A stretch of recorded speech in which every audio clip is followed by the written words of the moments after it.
I'm Eric Shepard, and we are back with another episode of Regarding Music.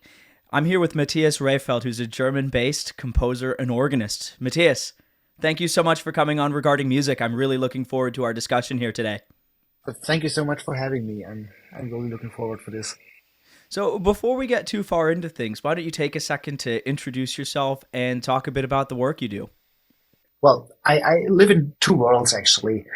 I'm a composer and I'm an organist.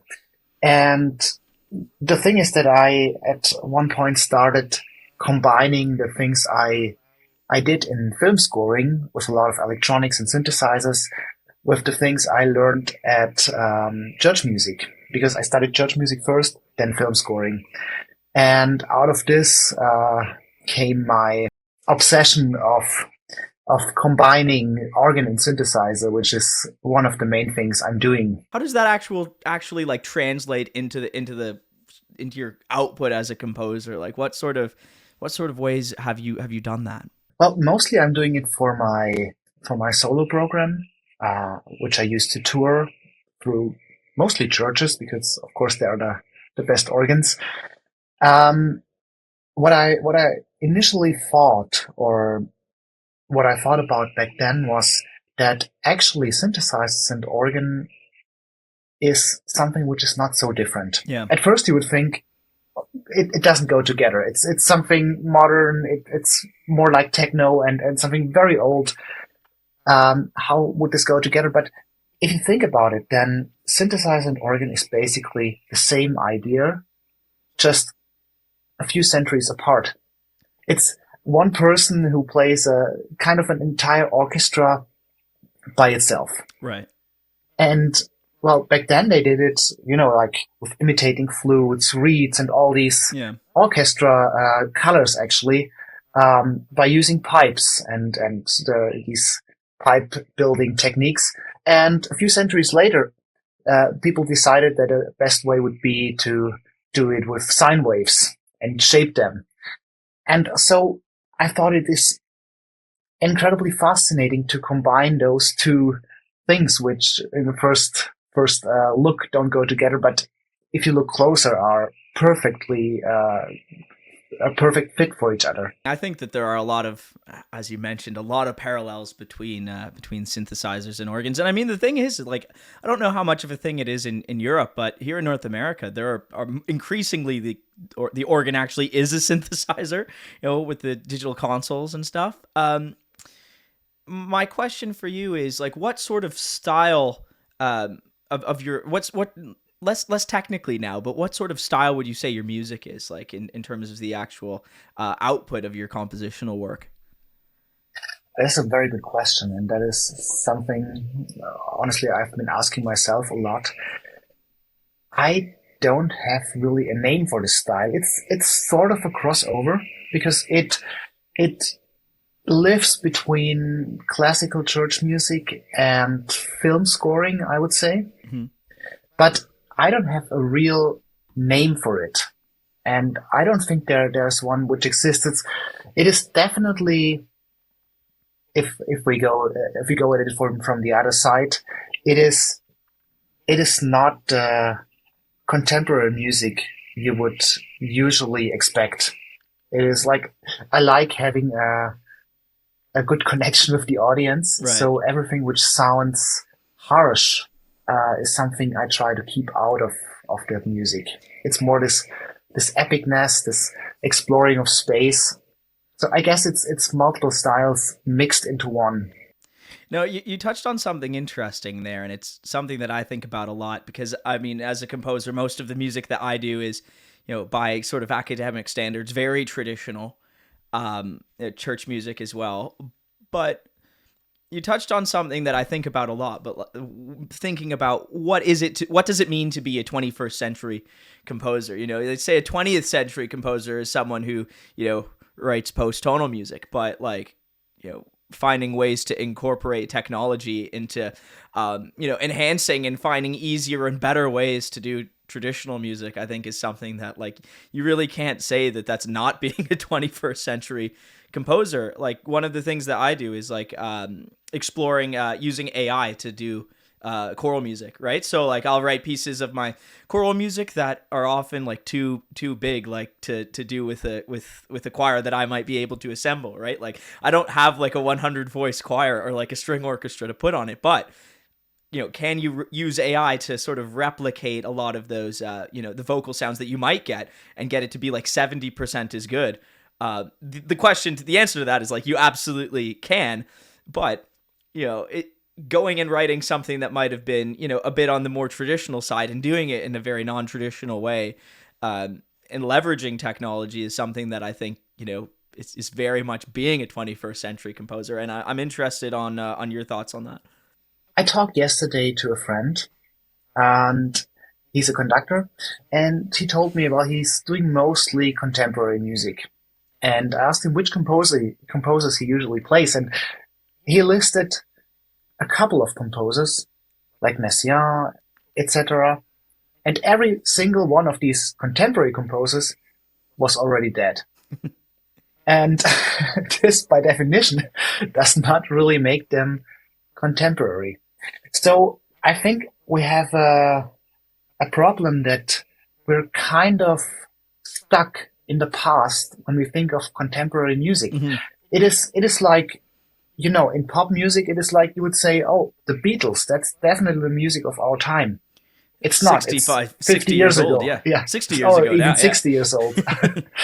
And that's not the case. So we have to find out what it is that we can do, which connects it with our time and not with a totally different era 50 years ago, which is something that the contemporary music I hear a lot is based on, or still living in this era. What I'm absolutely convinced of is that we cannot work against new technology. We should always embrace it and find our ways to work with it.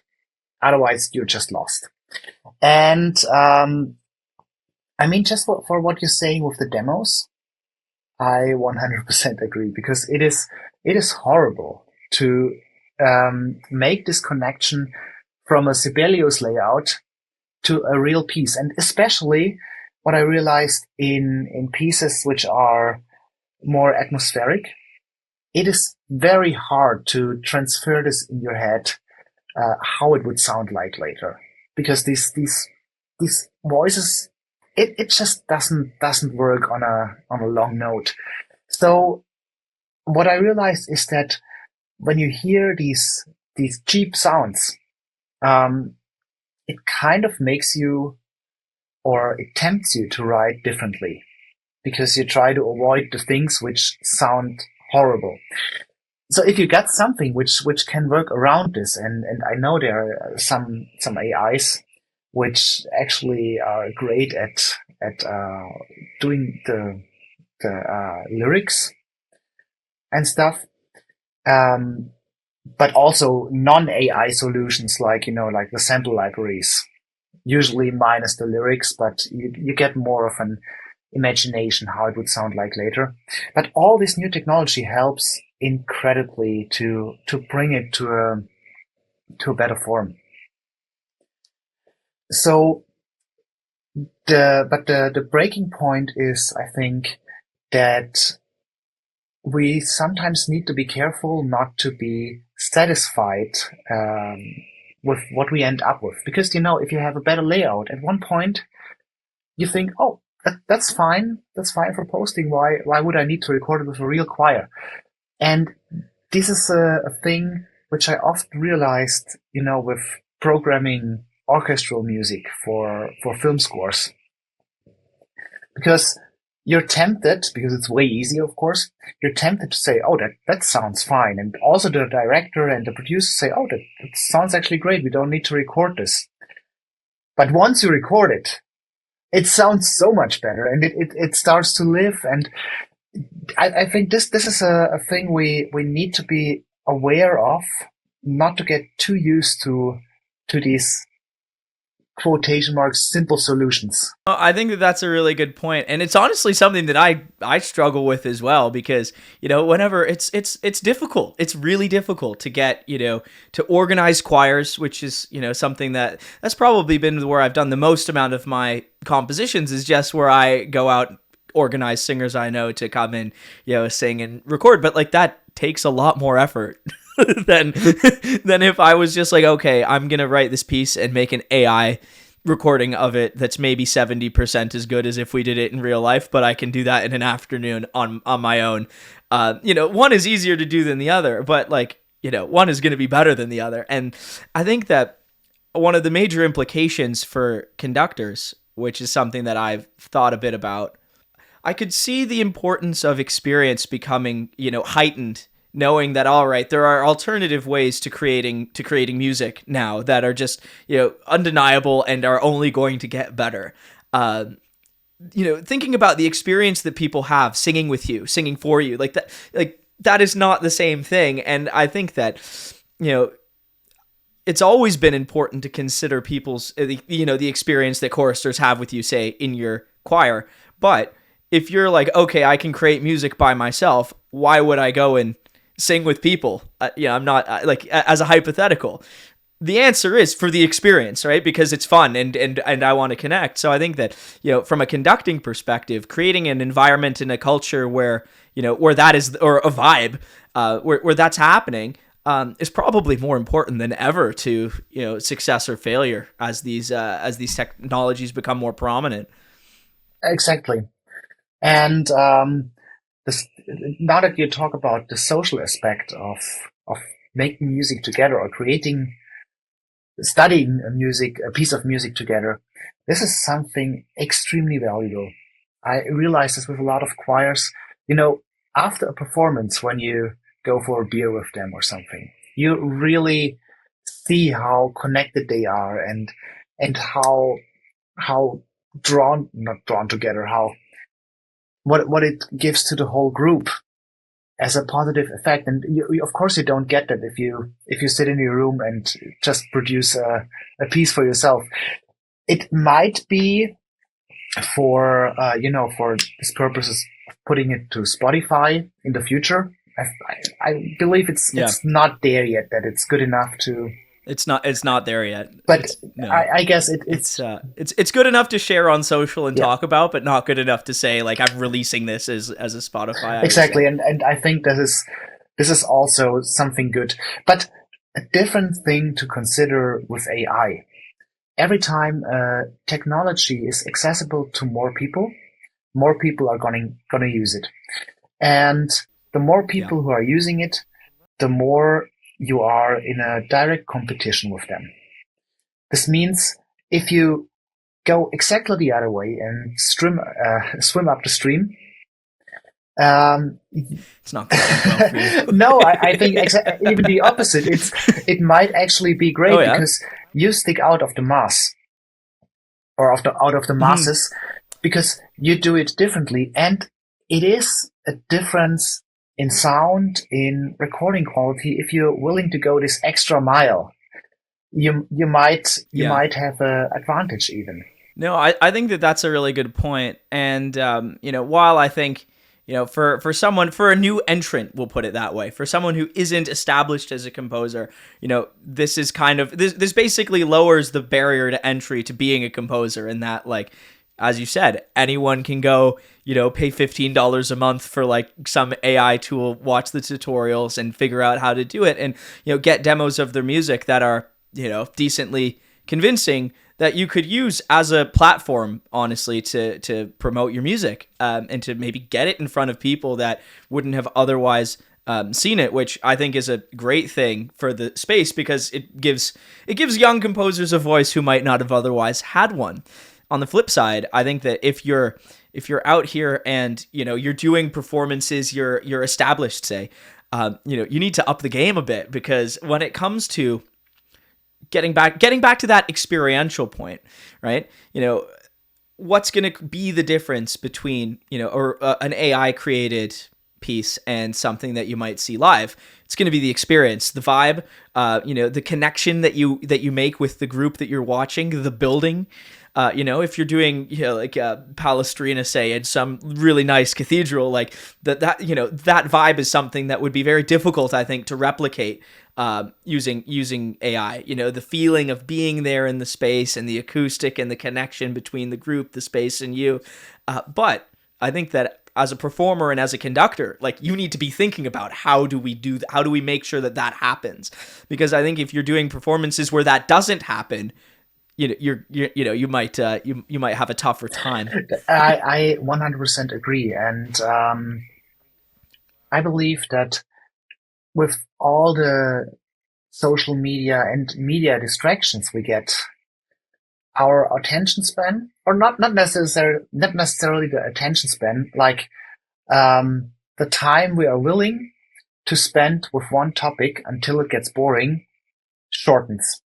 I think we can concentrate the same amount as 20 years ago, but we're not willing to stay with something which is not that interesting. So we're used to just swiping it away.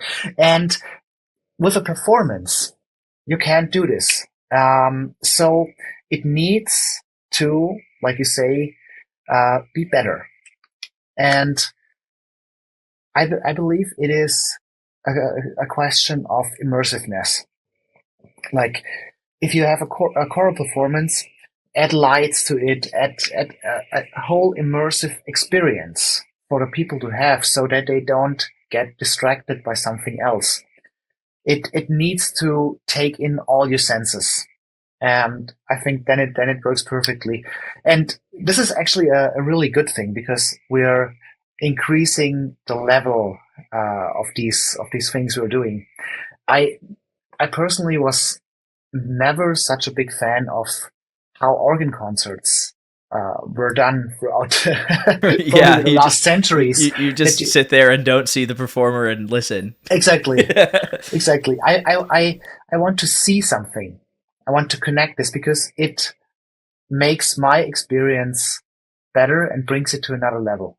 It's interesting for, like, how if you're a new entrant, right? Like, if you're a composer thinking about, okay, what's going to be the strategy for me to get my music out into the world, it seems like there's sort of two polar opposite things. Like, do I focus on quantity almost? Because I feel like you could, if put it this way, if you dedicated like an 8 hour a day amount of time to learning how to do AIs and spending time editing the audio of it, you could make pretty good stuff. It wouldn't be, I don't know if it would be entirely convincing, because I find a lot of them still sound very square. And it can be difficult to make them sound like less digital, less reverb type of thing, which I'm not like an audio engineer. I'm sure that there are people who would be able to, would know more about what to do than me on some of those things. But what that does is it means that you can kind of crank out like a big quantity of content, which there's value in doing that, especially like when it comes to growing on social media, right? It's like, if you do one really sick performance a year, like, that's kind of difficult as like a content strategy, because how many reels can you make off of that? Whereas if you're like, I'm gonna make an AI recording of a piece like twice a week, you can share a lot more, and I could see it being a lot easier to grow online. On the other hand, you could go the completely opposite way and say, all right, how can I craft really good experiences? But I don't know that you necessarily, at least at first, need to do both, right? You could do one or the other, I feel like, but I could see it being very difficult and I feel like that's, we're talking about this now in the sort of modern context of, AI and how scalable you can make yourself as a business, say. But I feel like that's always been something in music, where it's like, do we do more performances that are, maybe not as special, or like one that's really, really, really sick? It's just the 21st century context of that discussion. Exactly, and usually it's probably decided by the financial side, because at one point you have to earn money with what you're doing, or it has to come to this point. So yes, definitely. getting back to that business point is, I think that there are lots of business opportunities that could come a composer's way from some of these things, both in terms of, okay, it's easier to grow on YouTube and Instagram if you're putting out content every day, which you could do. It's much more of a function of your own work and time invested. Whereas, if you didn't have, some of these AI tools, you would need to have like connections and the whole university gatekeepers sort of stuff. Like you'd need to get buy-in from other stakeholders in a much in a much more palpable way than if it's like, okay, I can just work really hard and make content and take that feedback and iterate until it gets to the spot where I'm going to be happy with it. I could see that being much easier, much easier and more valuable for most people from a business perspective. Yeah, Yeah. yeah, and on the first glance, definitely. When I started, I had my main concern was also to get my music out there so that someone would play it. So I was desperately looking for people who would play it, because also back then it was like, I think 15 years ago or something. Right. You didn't have any AI. It sounds like I'm an old man talking about. I mean, you didn't have it 5 years ago. pre-war experiences. Back in my day. But it still was a little bit different. And also the possibilities with MIDI productions were not that great as today. So this was my main concern. But what I learned was, the more I got in contact with musicians and I became friends with musicians, the easier it was in a natural way to get my music played. It's not like I try to force my music on every musician friend I have. But you're not angling every time you talk to someone. It just comes to that. And so it became more natural, and I'm really happy and thankful for that. Because it's always a great experience. And also working with musicians, working with a violinist, working with a harpist and all the other ensembles, it makes you write differently. Yeah. Way different than what you would write alone in your chamber. And also, I talked a lot to conductors, how they see something, how something works, and also to the musicians, how their instrument works. And this always made me a bit smarter in that area, which I'm extremely grateful for. So I think it's very valuable to go this extra mile and to invest this time of looking for people to collaborate with. Yeah, I think that out of all of the pushbacks against doing AI, AI in composition, that's probably the best point that I've heard. I have had a lot of people who are like, oh, it's going to just be soulless. Why would you do this? From that to like, it's bad for the environment. But, the idea that like, you're going to learn and be like, okay, that thing that I wrote didn't work as well as it could have, and I only found that out after giving it to this performer or to this group, or sitting in on the rehearsal and seeing, okay, they struggled with that bit. I could next time or write it so that it might be easier for them. I could see that being something that if you were entirely a digital composer, that you would miss. And I think that like finding ways to be like, all right, I'm gonna strike the right balance, right? Of doing digital work, but also keeping your finger on the pulse of, what works for groups. And that could mean like, okay, if you did a lot of your composition work, digitally at home, but sung in a number of choirs or played in an orchestra, and found ways to, in real life, continue to engage with musicians, so you were still learning and taking those things. So I think that that's a super valid point. And thank you. And also it improves, or it makes your music richer, because you learn something in these projects, and it gives you an experience which you will take on to the next project. And this always, so it adds on top, on top, on top, on top what you're doing. It builds, exactly. Um, I just remember one thing where I wrote a choir piece and I gave it for testing to a friend who's a soprano, and just ask her if she could give me some feedback how the voice works, and if it's maybe too hard for her. And she said, "Matthias, do you know passaggio?"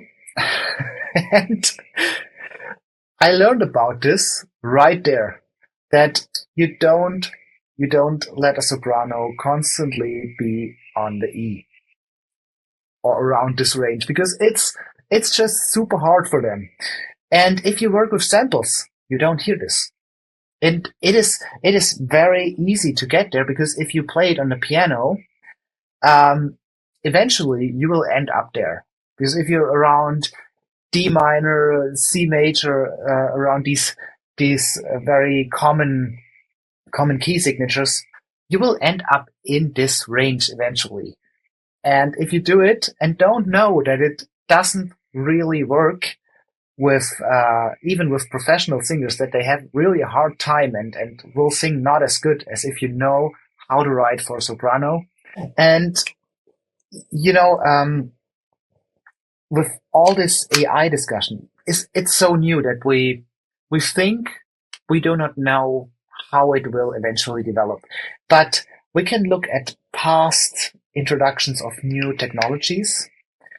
For example, in the 80s, you remember that, or I don't know if you remember, but in the 80s, we got introduced to MIDI, like the MIDI protocol, which basically gave us the possibility of playing every sound of an orchestra on our computer. So we could basically program everything. And this resulted in a lot of film scores, which now sound absolutely horrific, because it used the MIDI we had back then, or these MIDI sounds we had back then.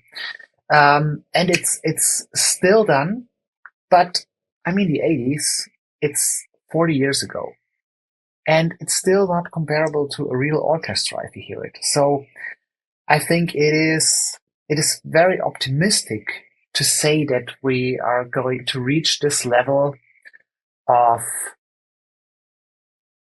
realness and of connection anytime soon with the new technology. There's a part of me that thinks we're going to be surprised by how good the AI choral sounds will get, but I don't know that, going back to what we were talking about like the vibe and the aura of a space and the connection that you have, that's something that's just an inherently different experience than, if you were going to listen to music in any sort of digital form. And I think that one of the things that's kind of important to think about as a composer now, maybe more than in the past, is the way that you think about people consuming your music, right? The way that most people consume my music is from me talking about it on my podcast, kind of thing, right? Like, and then sometimes in church services and small performances type of thing, right? But like a lot of the music that I write, and this is something I'm interested in your take on this. I write with the thought in mind that I'm going to talk about this on my podcast, on my YouTube, and make reels out of this, right? Yeah. Which influences the way that I actually write music. And I don't know if that's for better or for worse, but it's totally a thing. Like I've said on the pod before, that like the way that you would write music, maybe, or the way that I would go about writing a piece to share on with say a choir director in a church, or to give to a university prof to try to get a good mark, or something that I might share on my Instagram, are actually fairly different. I think that that's part of what, kind of what it means, I guess, to be a 21st century composer, is, kind of thinking about, okay, how do these platforms shape the way that I approach my composition stuff? Like, I've been writing a lot more instrumental music lately, because it's easier and more painless to get good versions of that to put on a podcast or on an Instagram reel than it is for is for choral stuff. And then I've also found with some of the AI stuff, it's easier to do, sort of simpler 2-part stuff, Mhm. which oddly enough, it's a lot of the stuff that I would write for parish choir lends itself really well to being done by Mhm. AI, right? Things that are maybe unison or 2 parts are way easier to control the quality of with the AI. But like, that's also the case in real life with like amateur singers, which is True. something I think is kind of silly. I don't know. That was a bit of a spiel from me. What are your thoughts here? Huh. I would only partly agree with that because if you think Okay. about the occasion of putting it online, of course, but if Yeah. you look, for example, through Beethoven's works, like every other piece is dedicated to another uh, what's this called? If you're a queen or a king or something. Your patron, Yeah, your it's monarch. dedicated to another Yeah. patron. So it is very much written for a specific cause. Yeah. It is shorter pieces, like album blood or whatever. Um, quite like little sketches which have a very very specific purpose. If he had only written the big symphonies, he would never have gotten the money to Right. make all the other things. But he or every composer back then also, I mean Bach for his church services, they wrote very specific for occasions. And probably I would say 80% of their music, which are mostly the small things, are written for these Right. occasions. And I think just the occasions have changed, like the purpose you're using it for.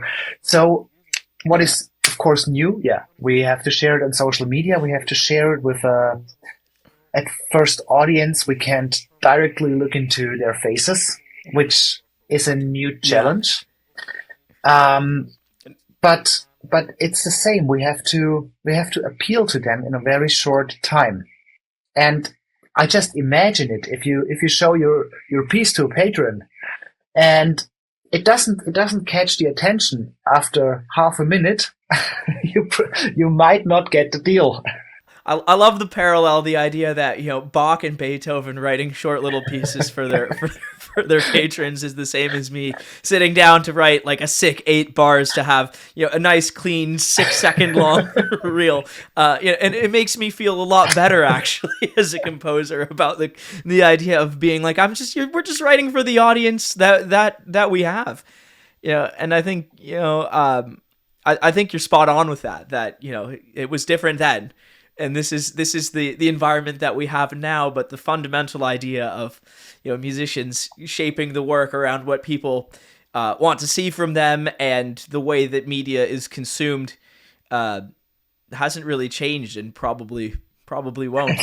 And I guess that's kind of our job. I don't like the idea of a composer sitting in an ivory tower and writing just out of his own head. We Yeah. always have to envision our audience. The back and forth between, you see how your music interacts with the audience, or how your audience interacts with your music. If they like something, if they dislike something, it it gives you valuable feedback on what you've done, and you might get another perspective on your music. I think this is the most interesting part of the job, actually, to see what does my music do with the audience. And I think that plays out on social media in a really interesting way, because I'd say one of the other ways my work has been shaped by being a content creator is you can like you talked about feedback that could be audience feedback, reviews, in real life. But the number of views, likes, shares, and your comment section are also feedback, right? Knowing that, okay, this is what people like from me, this is what people are engaging with, I'm gonna do more of that. um, is really valuable. Exactly. This is actually one of the greatest gift of our century, that we get direct, instant feedback without the need of of asking of asking people, do you really mean it? Do you really mean it? Because people are brutally People are honest online brutally honest usually. online. And that's sometimes it can be hurtful, but if you manage to separate the just destructive from the constructive comments, then you really gain something from it. Yeah, I also think like when I deal with that sort of stuff, because like especially when I started doing AI, when like it wasn't great, like the quality of my AI demos have like dramatically improved since I started doing them. It's funny too because I found like when the sound quality of them weren't as good, I'd have a lot of people being like, AI shouldn't be in music, and when they improved, I have a lot of people being like, how do I do this? um, but like when I first started doing it, I'd get lots of views, lots of likes, but like you'd get like, oh man, like that's a terrible sound, like AI shouldn't be in music type of thing. What are you doing? And the thing that I think is like, okay, how would I deal with this in real life? And from the sort of, I guess, my experience as a choral conductor and like so I have a bit of non-music experience. Like I went to business school and used to be in the Canadian Navy. You learn how to put it Wow. this way. It's those are both environments that facilitate you being like, well, I don't care what you have to say. Like I'm out here Yeah. doing what I want. And I'm like, if this happened in real life, I'd be like, what does this guy know? Which sometimes can be challenging, if you're sort of working in a more academic area, but in real life, I think it's really valuable. Anyways, Matthias, this has been a great discussion. Before we wrap things up here, what thoughts, pieces of advice, words of wisdom do you have to share with the listeners of Regarding Music? I'm giving you the last word here. I guess the essence of what we talked about is use new technologies, but don't replace what has been good in the past. Add it, like, add it to the things which have been good. Don't replace it with them. Well, anyways, Matthias, it's been a pleasure to have you on, and it's been great chatting with you. Thank you so much for having me. It was great fun.